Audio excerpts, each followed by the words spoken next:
interesting to hear the voices of different people during Lent. And today I'm very bold, and this is the voice of Jesus. I've been in this home many times.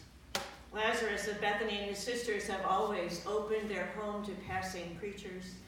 They welcome those who are lost along the way. They provide food and laughter and love for sojourners. And here we are again. The men and I have been traveling long and hard, and we press on to Jerusalem for the festival. I'm glad to see Lazarus up and about. I am amazed when the Spirit called me to call him forth from the cave that he was buried in. The sisters wept. The criers cried. The local folks had no hope.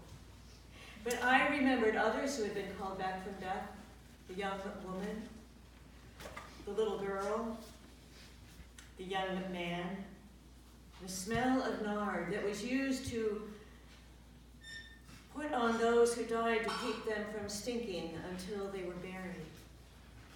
All our grateful Lazarus returned from the dead, and they are all joyful now. People from all over come to me for healing. The blind, the lame, the deaf, those filled with demons, those who feel hopeless. I offer hope and love and mercy, and they receive healing to carry mercy and love and hope to others. It's been a long journey. In this home, I feel at home. I remember how my mother fluttered about when there were strangers in town. My father built a long, strong table, and it was outside where many people could sit and rest and eat and talk. Some were afraid of the Romans.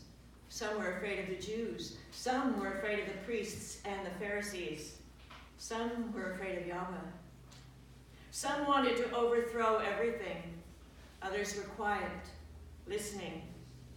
My mother would like this home. The powerful smell of the nard mingles with the smell of the good wine Lazarus brought out. I smell the baking bread, the green pasture, the stones warmed by the sun.